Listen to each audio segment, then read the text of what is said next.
Et si les mémoires qu'on porte ne nous appartenaient pas totalement ? La Maison 4, c'est un podcast qui propose d'explorer le transgénérationnel à travers l'astrologie et les mémoires du corps. Ici, je vous partage mes découvertes, mes avancées, mais aussi mon expérience, le tout de la manière la plus simple possible pour vous apporter des clés concrètes pour avancer vous aussi dans l'exploration de vos mémoires.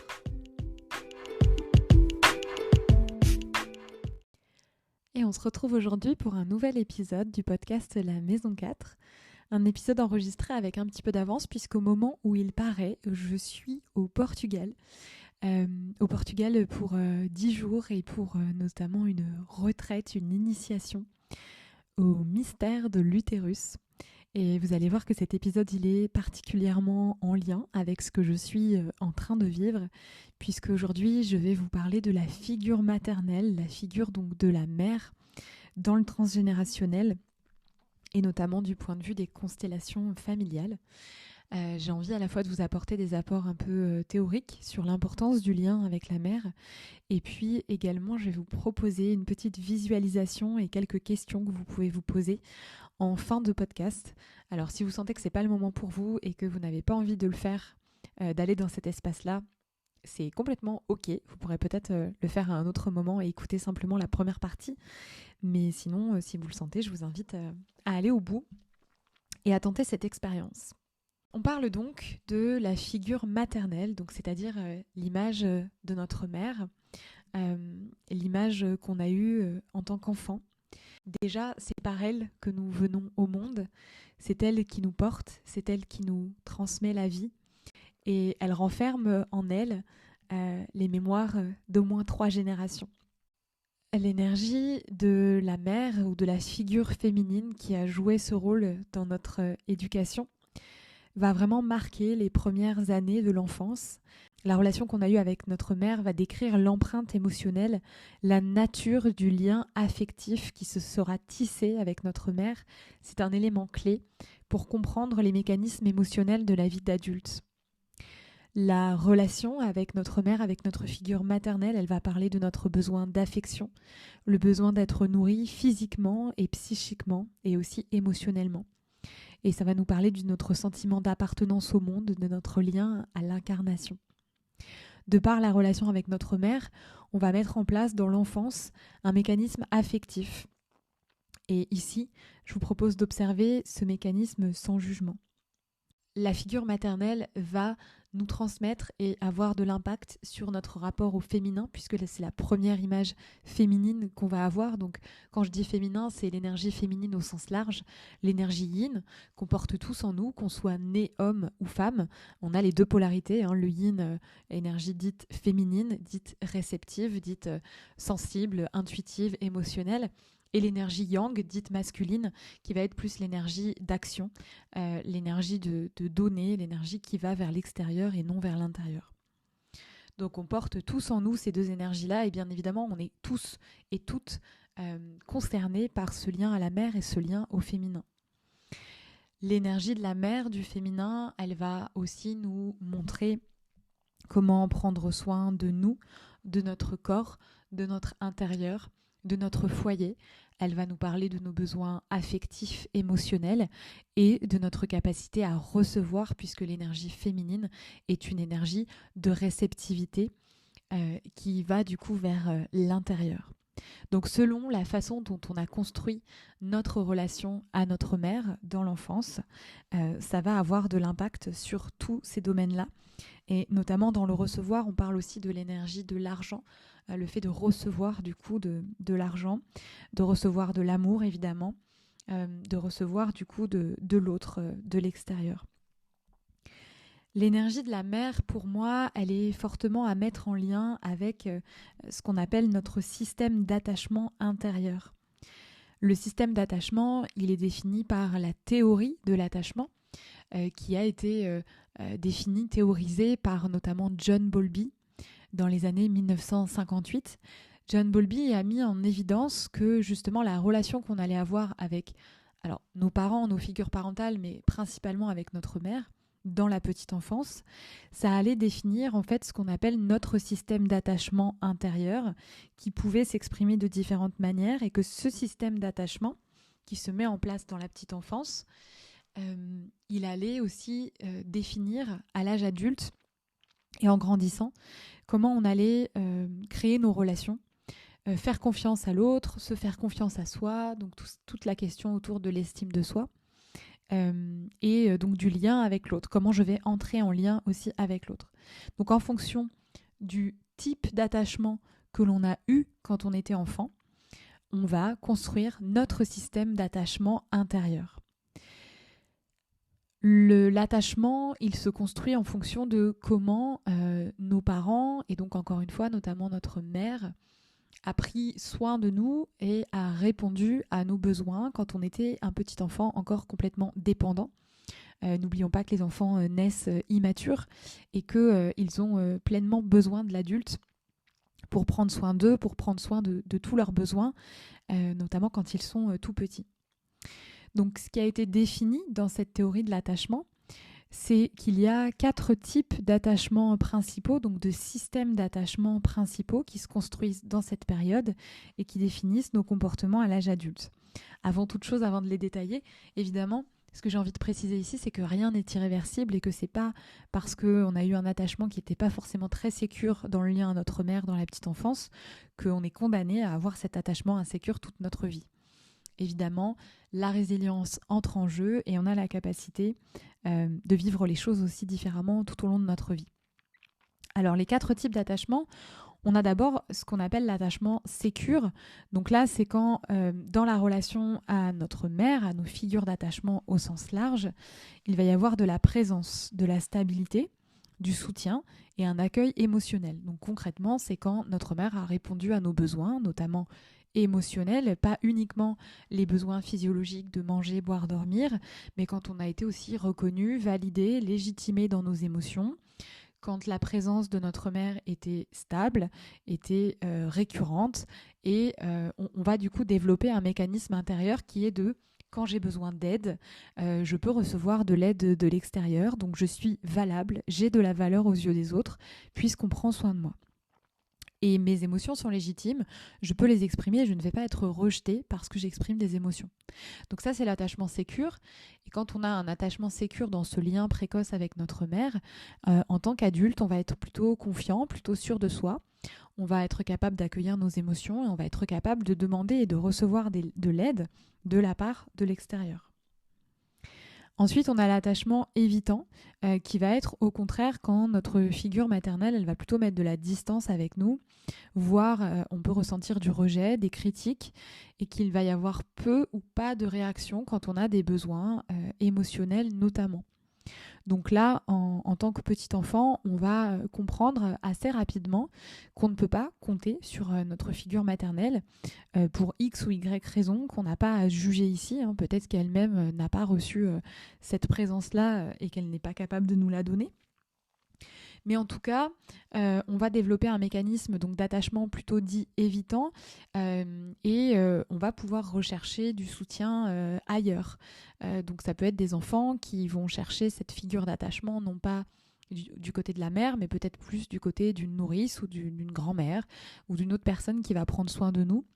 C'est des enfants qui peuvent développer assez vite de l'autonomie. Donc se débrouiller un petit peu tout seul, mais qui du coup vont avoir du mal peut-être à l'âge adulte à recevoir de l'aide, qui vont peut-être pas trop s'ouvrir, trop aimer se sentir vulnérables par rapport aux autres, mais qui vont plutôt être autonomes et indépendants. Ensuite, on a l'attachement dit ambivalent. Donc là, c'est quand le message il est plutôt confus, quand il y a un manque de cohérence de la part de la figure maternelle, voire même de l'indifférence. Et le message confus, il peut s'exprimer dans le sens où un jour, notre mère va répondre à nos besoins, elle est en capacité de le faire, et puis le lendemain, elle va peut-être nous rejeter, ne pas être du tout présente, mais sans qu'on comprenne en fait ce qui se passe. C'est-à-dire que le message n'est pas clair. Le message n'est pas clair et du coup ça crée une confusion pour l'enfant qui ne va pas totalement s'autonomiser, puisqu'il va toujours se dire peut-être que si là je demande, là peut-être que ma figure d'attachement, ma figure maternelle, elle pourra répondre à mon besoin. Donc il y a un petit peu comme ça l'idée de faire des allers-retours entre j'y vais pas. Et par rapport à l'attachement évitant qu'on a vu juste avant, l'attachement évitant, c'est tout le temps la même chose. La figure maternelle n'est pas disponible. Donc à un moment donné, l'enfant, il n'est pas bête, il arrête de chercher et il s'autonomise. L'attachement ambivalent, on est toujours un petit peu dans l'entre-deux. On va pas s'autonomiser pleinement parce qu'on est toujours en train de se dire peut-être que là, cette fois-ci, ce sera bon, donc je peux y aller. Donc ça fait des enfants qui sont un peu dans des allers-retours, qui peuvent être dans la provocation aussi de la figure maternelle et qui vont toujours chercher en fait est-ce que je peux pas. Donc là, ça va être des adultes qui vont avoir plus de mal à être autonomes et indépendants, qui vont avoir du mal aussi à faire confiance à l'autre parce que finalement, ils savent jamais vraiment sur quel pied danser et s'ils peuvent vraiment compter sur l'autre ou pas. Et donc, des personnes qui peuvent soit être dans une forme de dépendance affective à l'autre, soit avoir vraiment beaucoup de mal à s'attacher à l'autre parce qu'ils peuvent toujours avoir peur d'être rejetés, d'être déçus et que ça ne fonctionne pas. Donc j'ai envie de dire par rapport à l'attachement évitant, l'attachement ambivalent, il va poser plus de soucis que l'attachement évitant, puisqu'au moins l'attachement évitant, c'est clair et on va chercher une autre figure d'attachement, on sait que c'est pas là que ça se passe. Alors que l'ambivalent, on reste justement dans cette ambivalence et dans cette confusion. Et enfin, on a l'attachement désorganisé, donc là qui concerne heureusement beaucoup moins de personnes dans la population. Mais là, c'est quand notre figure d'attachement, notre figure maternelle notamment, va être dans la violence, dans la maltraitance, peut-être même dans des addictions, et où du coup, elle peut se retourner finalement contre nous et ne pas être capable pleinement d'être dans le soin. Donc là, c'est un type d'attachement qui va être évidemment plus compliqué à l'âge adulte, tant qu'il n'a pas été traité, puisque ça peut nous-mêmes nous emmener dans des addictions ou dans des violences. Ce qui peut affecter le lien avec notre mère, et notamment ce fameux lien d'attachement-là, c'est une interruption du lien mère-enfant. Donc soit qui a eu lieu dans les générations précédentes, soit qui a eu lieu à notre propre niveau. Donc ça peut être intéressant de se poser la question de si notre mère a vécu une rupture dans le lien avec sa propre mère, parce que les résidus de ce traumatisme précoce peuvent être ressentis par les générations suivantes et ça pourrait aussi expliquer pourquoi il peut être difficile pour notre mère de nous donner ce qu'elle n'a pas reçu elle-même. Le traumatisme d'une séparation précoce, il peut être stocké sous forme de fragments, de sensations physiques, d'images et d'émotions, plutôt que sous la forme de souvenirs clairs qui peuvent être reconstitués dans une histoire. Et évidemment, sans l'histoire, les émotions et les sensations peuvent être difficiles à comprendre. Donc, quelques questions qui peuvent être posées par rapport à cette séparation, cette hypothèse d'interruption du lien mère-enfant. Ça peut être déjà, est-ce qu'il y a quelque chose de traumatisant qui a pu se produire pendant que notre mère était enceinte de nous ? Est-ce qu'il y a eu un décès ? Est-ce qu'il y a eu une perte ? Est-ce qu'il y a eu un stress ? Est-ce qu'elle était plutôt anxieuse, déprimée ou stressée ? Quelle était la relation de nos parents dans leur relation justement pendant la grossesse ? Est-ce qu'ils ont eu des difficultés à ce moment-là ? Comment s'est passé l'accouchement ? Comment est-ce qu'on est né ? Est-ce qu'on est né prématuré ? Est-ce qu'il y a eu une difficulté ? Est-ce que par exemple notre mère a eu peur de perdre la vie au moment de l'accouchement ? Ça, c'est des expériences de naissance traumatiques qui peuvent laisser des traces. Est-ce que notre mère a souffert de dépression postpartum ? Et est-ce qu'on a été séparés de notre mère peu de temps ou après la naissance ? Et parfois, ça peut être des toutes petites choses. Par exemple, moi, je sais que je suis née avec un tout petit peu d'avance, pas énormément, hein, je ne suis pas considérée comme prématurée non plus, mais du coup, j'avais du mal à me réchauffer. Et ma maman m'a toujours dit que j'avais été mise en couveuse pendant quelques temps. Alors, c'était pas un temps très long, je sais que mes parents venaient me voir en couveuse, etc., mais ce dont le bébé il a besoin au moment de la naissance, concrètement, c'est d'être près de sa mère, c'est d'être en peau à peau, et ce n'est surtout pas d'être séparé. Alors aujourd'hui, on le fait moins dans les hôpitaux, mais la couveuse, c'était quand même quelque chose de très répandu il y a quelques années, et notamment sans doute à mon époque quand je suis née. Donc cette séparation, même si elle a été minime, elle peut aussi laisser des traces puisque c'est considéré comme une séparation précoce. Donc c'est aussi intéressant de se poser la question de si on a vécu donc un traumatisme ou une séparation d'avec notre mère au cours des 3 premières années de vie. Est-ce que par exemple notre mère a été hospitalisée ou nous-mêmes est-ce que notre mère a vécu un traumatisme ou un bouleversement émotionnel au cours de ces 3 premières années de vie? Est-ce que également elle a perdu un enfant ou est-ce qu'une grossesse s'est arrêtée, donc soit avant notre naissance, soit après? Et est-ce que son attention, elle a pu être attirée par un traumatisme qui a impliqué par exemple l'un de nos frères et sœurs? Parfois, la rupture du lien, elle n'est pas que physique. On peut éprouver comme une pause énergétique de notre mère qui peut être physiquement présente mais émotionnellement distante. La présence et la constance qu'une mère va établir pendant les premières années de la vie, elles sont déterminantes pour le bien-être psychologique et émotionnel de l'enfant. C'est ce que je vous ai partagé avec l'attachement. Après avoir vécu un lien interrompu, un enfant peut être hésitant quand il est temps de rétablir le lien avec la mère. Donc la façon dont cette connexion est restaurée, ça peut créer un modèle de liaison et de séparation dans les relations futures. Si la mère et l'enfant ne rétablissent pas complètement leur connexion, l'enfant peut rester hésitant plus tard dans la vie lorsqu'il tente de créer des liens avec un partenaire. Donc c'est vraiment quelque chose qui peut se reproduire dans les relations au-delà de la relation avec la mère uniquement. Voilà un peu ce que j'avais envie de vous partager par rapport à la mère, par rapport au lien à la mère, en tout cas en termes d'apport de compréhension, d'apport théorique. Maintenant, comme je vous disais, j'ai envie de vous proposer une petite visualisation avec votre mère, avec l'énergie de votre mère et puis son histoire. Donc si vous sentez que c'est le bon moment pour vous, je vous invite à vous installer confortablement pour pouvoir effectuer cette petite visualisation. Et si vous sentez que ce n'est pas le bon moment pour vous, vous pourrez peut-être le refaire plus tard, quand ce sera un moment plus juste. Donc je vous invite à vous installer confortablement. Ça peut être au sol, ça peut être assis sur la chaise ou le fauteuil sur lequel vous êtes. Et je vous invite à fermer les yeux.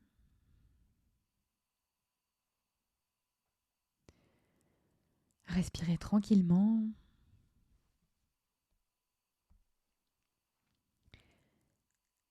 Et à visualiser que votre mère se tient devant vous, à quelques pas de vous.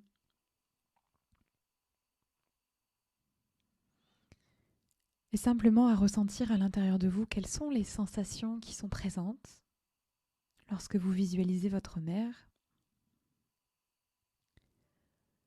Est-ce que c'est confortable? Est-ce que c'est inconfortable? Est-ce que vous sentez un espace à l'intérieur de vous qui s'ouvre ou qui se ferme au contraire?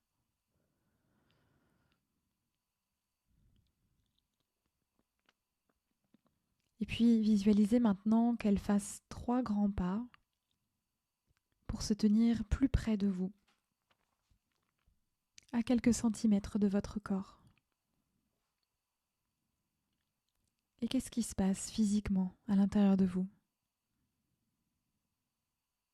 Est-ce que vous sentez votre corps qui s'ouvre, qui se contracte ou qui souhaite se retirer?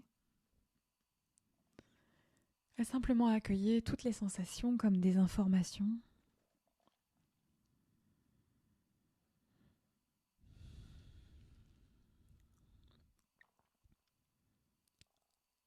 Et puis je vous invite à prendre un peu de recul, un peu de hauteur sur cette image, comme si vous observiez votre mère et vous-même depuis un espace plus haut, plus lointain. Vous pouvez ajuster la distance entre elle et vous, si c'est inconfortable qu'elle soit trop près.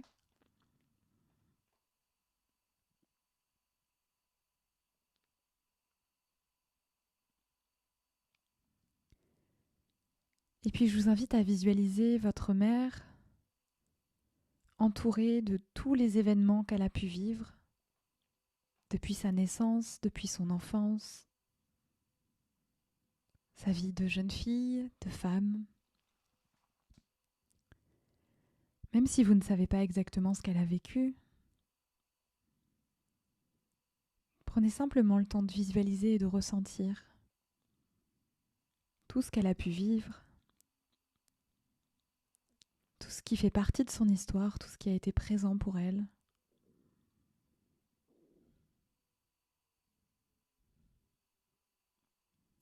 Laissez toutes les histoires de votre mère que vous connaissez vous venir à l'esprit et accueillez toutes celles que vous ne connaissez pas comme des informations.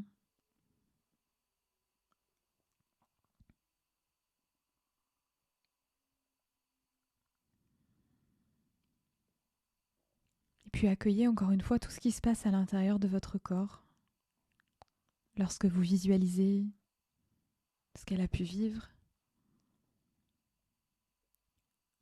lorsque vous vous autorisez à ressentir ce qu'elle a pu ressentir. Quelles sont les sensations qui vous viennent et où est-ce qu'elles se situent dans votre corps ?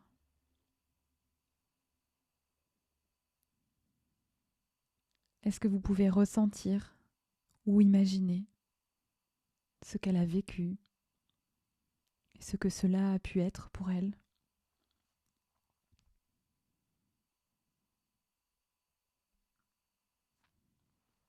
Est-ce que cela vous touche ? Est-ce que vous pouvez ressentir de la compassion pour elle, au-delà de votre propre histoire avec elle, au-delà de ce que vous avez vécu avec elle, au-delà de ce que vous pouvez peut-être lui reprocher aujourd'hui ?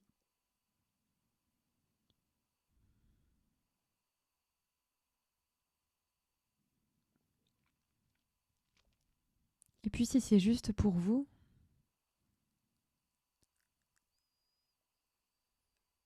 vous pouvez lui dire depuis l'espace de votre cœur : Maman, je comprends. Même si vous ne pouvez pas comprendre entièrement. Maman, je comprends. Et si cette phrase est trop compliquée à exprimer, vous pouvez lui dire : Maman, je m'ouvre à la possibilité de comprendre.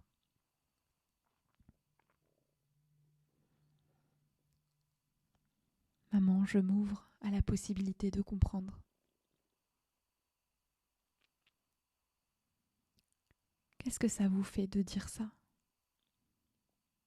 Qu'est-ce qui se passe dans votre corps quand vous lui dites ça ? Est-ce qu'il y a un endroit dans votre corps qui lâche prise, qui s'ouvre ou qui se sent plus doux ?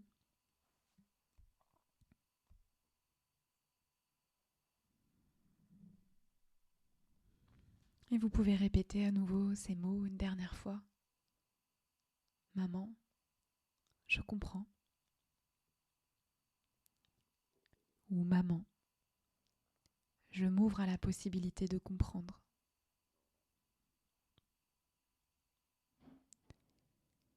Et puis je vous invite à prendre une profonde inspiration par le nez, à expirer par la bouche et à ramener du mouvement dans vos mains, peut-être à vous étirer, à bâiller et à réouvrir les yeux. N'hésitez pas à noter peut-être ce qui vous est venu pendant cette visualisation, ce que vous avez envie de garder en mémoire de cette connexion avec votre figure maternelle, avec votre mère. Merci pour votre écoute de cet épisode et à bientôt pour le prochain épisode.